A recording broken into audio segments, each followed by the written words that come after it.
Hello movie lovers, কেমন আছেন সবাই? আশা করি সবাই ভালো আছেন। আজকে আমি আপনার জন্য নিয়ে আসলাম কোরিয়ান একটি মাস্টারপিস হরর মুভির এক্সপ্লেনেশন নিয়ে। মুভিটার নাম দ্য ওয়েলিং।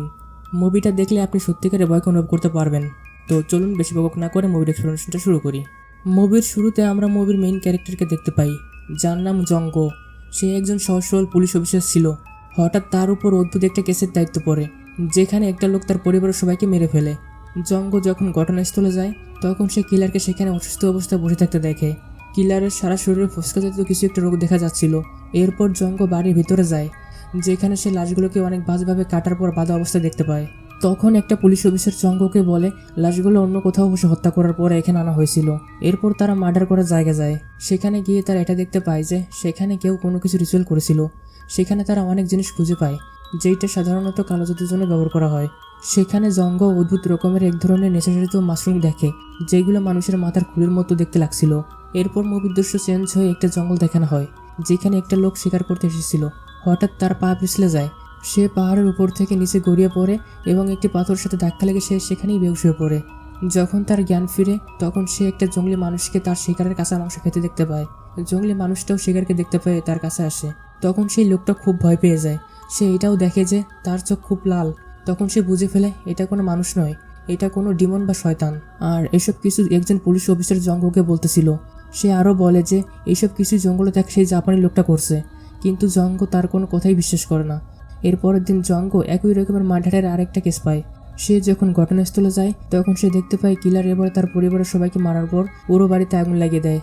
এরপরের দিন সকালে জঙ্গ সেখানে একজন সাদা পোশাক পরার অসময়ে একটা মেয়েকে দেখতে পায়।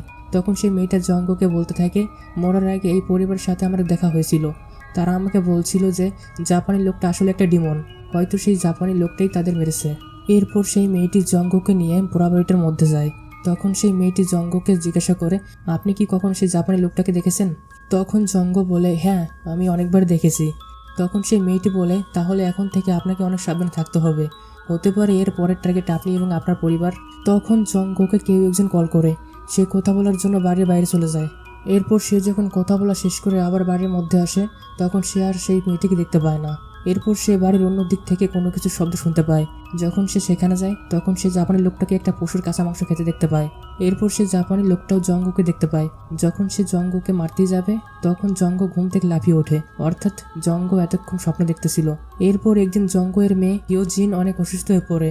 জঙ্গ এটাকে সাধারণ কোনো অসুখ ভাবে এবং পুলিশ স্টেশনে চলে আসে। এরপর তারা জাপানিজ লোকটার বিষয়ে আরো জানার জন্য মুভির শুরুতে দেখানো সেই শিকারী লোকটার কাছে আসে। তখন সেই শিকারী তাদের সেখানে নিয়ে যায়, যেখানে সে জাপানি লোকটাকে কাঁচা মাংস খেতে দেখেছিল। তারা যখন জাপানি লোকটার খোঁজে সামনের দিকে যেতে থাকে, হঠাৎ করে শিকারী লোকটার উপর বজ্রপাত হয়। তখন পুলিশ অফিসাররা তাকে নিয়ে হসপিটালে আসে। হসপিটালে এসে তারা প্রথম কিলারকে দেখতে পায়। কিলার সেখানে খুব অস্বাভাবিক রকমের আচরণ করতেছিল।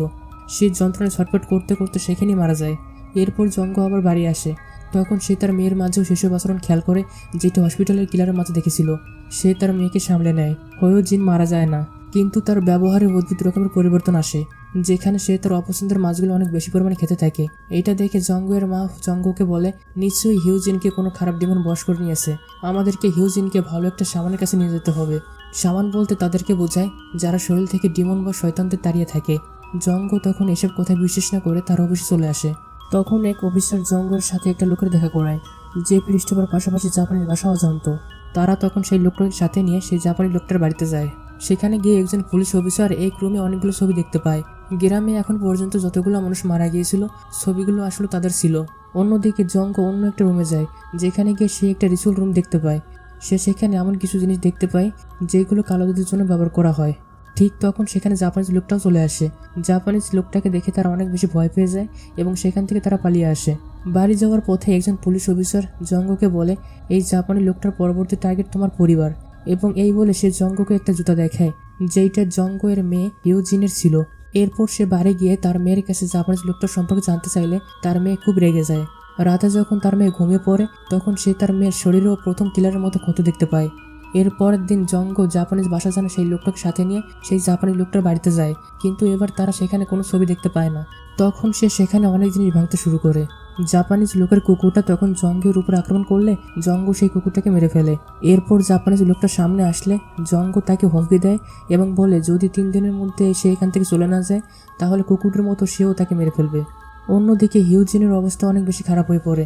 এই জন্য জঙ্গ তার বাড়িতে একজন শামানকে নিয়ে আসে। শামান তখন তার বাড়িতে মাটির হাঁড়িতে মরা একটি কাক পায়। এরপর সে জঙ্গকে বলতে থাকে, তোমার মেয়ের সাথে যেগুলো হচ্ছে এসব কিছুই সেই জাপানি লোকটার কারণে হচ্ছে। জাপানি লোকটা আসলে কোনো মানুষ নয়, সে একজন ডিমন। যদি এসবের হাত থেকে তুমি তোমার মেয়েকে বাঁচাতে চাও তাহলে তোমাকে ওই জাপানি লোকটাকে মেরে ফেলতে হবে, অথবা তোমার বাড়িতে বড় একটা রিচুয়াল করতে হবে। যদি তুমি এটা না করো তাহলে তোমার মেয়ের সাথে যেটা হচ্ছে সেইটা পুরো গ্রামের মানুষদের সাথেও হবে। জঙ্গ তখন রিচুয়াল করতে রাজি হয়ে যায়। এখন আমরা একসাথে দুই জায়গায় রিচুয়াল হতে দেখি। একটা শামান জঙ্গের বাড়িতে করছিল, অন্যদিকে অন্যটি জাপানি লোকটা তার বাড়িতে করছিল। রিচুয়াল করার সময় শামান হিউজিনের সমান একটি পুতুল বানিয়েছিল। যখন সে ওই পুতুলে আঘাত করে তখন হিউজিনও সেই ব্যথা অনুভব করে। অন্যদিকে জাপানিজ লোকটাও হিউজিনের মতো যন্ত্রণা অনুভব করতে থাকে। এভাবে হিউজিনের অবস্থা অনেক খারাপ হয়ে যায় এবং সে তার বাবাকে যে কোনোভাবে এই রিচুয়াল থামাতে বলে। কোনো উপায় না পেয়ে জঙ্গ রিচুয়াল থামিয়ে দেয় এবং সে তার মেয়েকে নিয়ে হসপিটালে চলে আসে। অন্যদিকে আমরা জাপানি লোকটাকে দেখতে পাই যে যন্ত্রণায় কাতরাতে কাতরাতে তার রুম থেকে বের হয়ে আসে। তখন সেখানে সে রহস্যময় সাদা পোশাকের মেয়েটিকে দেখতে পেয়ে খুব ভয় পেয়ে যায়। শামানের শর্ত মতে জঙ্গের কাছে দুইটা উপায় ছিল, তারা রিচুয়াল তো সম্পন্ন করতে পারেনি। এই জন্য জঙ্গ তার বন্ধুদের নিয়ে জাপানি লোকটাকে মারার জন্য তার বাড়িতে যায়, কিন্তু সেখানে গিয়ে তারা জাপানি লোকটাকে দেখতে পায় না। কিন্তু বাড়ির পিছনে তারা জম্বি টাইপের একটা লোককে দেখতে পায়। তারা তখন সেই জম্বিটাকে মারতে থাকে। এরপর জাপানি ভাষা জানা লোকটি তাদের থামাতে গেলে জম্বিটি তার মুখে কামড় দেয় এবং সাথে সাথেই মারা যায়। এরপর জঙ্গ একটি দূরে লুকানো অবস্থায় সেই জাপানি লোকটাকে দেখতে পায়। তারা তখন তাকে মারার জন্য ধাওয়া করে। তখন সে জঙ্গলের মাঝে কোথাও যেন লুকিয়ে পড়ে। তারা অনেক খোঁজাখুঁজি করে তাকে না পেয়ে তারা বাড়ির দিকে যেতে থাকে। কিন্তু এখন জাপানিজ লোকটার পিছনে সেই রহস্যময় সাদা পোশাকের মেয়েটা ধাওয়া করে। জাপানিজ লোকটা তাকে খুব ভয় পায়, যেমন আমরা প্রথমে দেখতে পেয়েছিলাম। এরপর আমরা দেখি মেয়েটা জাপানি লোকটাকে মেরে ফেলে এবং জঙ্গ ওদের গাড়ির সামনে তার লাশটা ফেলে দেয়। জাপানিজ লোকটার লাশ দেখে তারা সবাই অনেক ভয় পায় এবং সবাই মিলে তাকে পাহাড়ের উপর থেকে নিচে ফেলে দেয়। এরপর সে তার মেয়ের কাছে যায়। সে তার মেয়েকে সুস্থ দেখে অনেক খুশি হয়।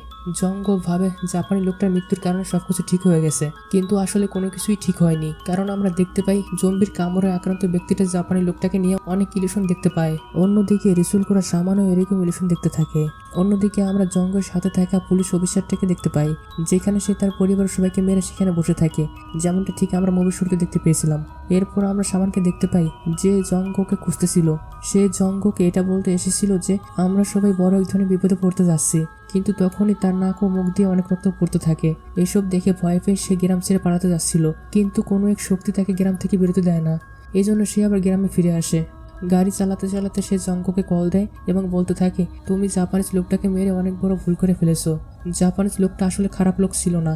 এসব কিছুর পিছনে তোমার বাড়ির পাশে থাকা সাদা ড্রেস পরা সেই মেয়েটির হাত রয়েছে। জাপানিজ লোকটা এতদিন আমাদেরকে ওই মেয়েটির হাত থেকে রক্ষা করে আসছিল। তুমি তাকে মেরে অনেক বড় ভুল করে ফেলেছো। এইসব শুনেই জঙ্গ তার মেয়েটির কাছে যায়, কিন্তু সেখানে সে থাকে না। সে যখন তার ঘর থেকে বের হয় তখন সে সেখানে সাদা ড্রেস পরা সেই মেয়েটিকে দেখতে পায়। তখন সে সাদা ড্রেস পরা মেয়েটিকে জিজ্ঞাসা করে যে তার মেয়ে কোথায় আছে। তখন সে মেয়েটি বলে, তোমার মেয়ে বাড়িতেই আছে। আমি তোমার মেয়ের উপর একটা রিচুয়াল করতেছি যাতে করে সে জাপানিজ লোকটার হাত থেকে রক্ষা পায়। মেয়েটি আরো বলে যে জাপানিজ লোকটা এখনো মারা যায়নি, সে একটা ডিমন, সে তোমার পরিবারের সবাইকে মেরে ফেলবে। জঙ্গ তখন সেই মেয়েটির কথা না শুনে বাড়ির দিকে যেতে থাকে। তখন সেই মেয়েটি বলে, যতক্ষণ তোমার বাড়ি থেকে 3 বার মুরগির ডাক না শুনতে পাচ্ছ ততক্ষণ পর্যন্ত বাড়ির ভিতরে যেও না। তখন একবার মুরগি ডেকে উঠে। যখন আরেকবার মুরগি ডাকতে যাবে তখন জঙ্গ বাড়ির দিকে যেতে থাকে। ঠিক তখনই মেয়েটি দূর থেকে এসে 1 সেকেন্ডের মধ্যেই জঙ্গর হাত ধরে ফেলে। এটা দেখে জঙ্গ ভয় পেয়ে যায়। অন্যদিকে আমাদের জাপানিজ ভাষা জানা পুলিশকে দেখানো হয়, যে বুঝতে পেরে গিয়েছিল যে জাপানিজ লোকটা এখনো বেঁচে আছে। তখন সে জাপানি লোকটাকে মারার জন্য সেখানে যায় যেখানে ওই লোকটার লাশ ফেলেছিল। সেখানে গিয়ে সে একটা গুহার মাঝে সত্যি জাপানিজ লোকটাকে দেখতে পায়। সে এখনো কোনো রিচুয়াল করতেছিল। অন্যদিকে আমাদের হিউজিনকে দেখানো হয় যে অদ্ভুতভাবে খাবার খাচ্ছিল।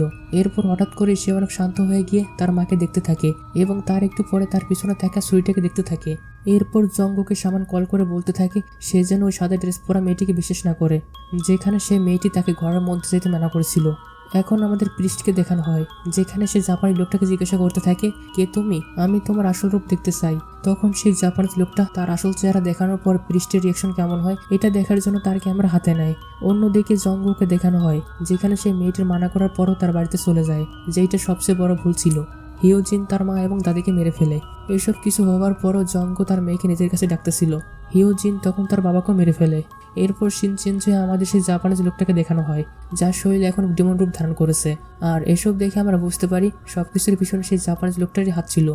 আর সাদা ড্রেস পরা মেয়েটি এতদিন তাদের রক্ষা করে আসছিল। এখন আমরা সামানকে দেখতে পাই, যে জঙ্গ ওদের বাড়িতে আসে। সেখানে হিউজিন এমনভাবে বসেছিল যেমনটা আমরা অন্য কিলারদের হত্যা করার পর বসে থাকতে দেখেছি। সে ঘরের মধ্যে যায় এবং মারা যাওয়ার সকল লাশদের ছবি করে বেরিয়ে আসে। সে যখন ছবিগুলো রাখতে যাবে তখন তার হাত থেকে একটি বাক্স পড়ে যায়, যেখানে আমরা আগে মারা যাওয়া সকল লোকেদের ছবি দেখতে পাই। আর এখানেই মুভির বড় একটা টুইস্ট রিভিল হয়। আমরা বুঝতে পারি হিউজিনের রিসুল করা সামানটা আসলে সেই জাপানি লোকটার সাথে ছিল। সে শুরু থেকেই জাপানি লোকটাকে সাহায্য করে আসছিল।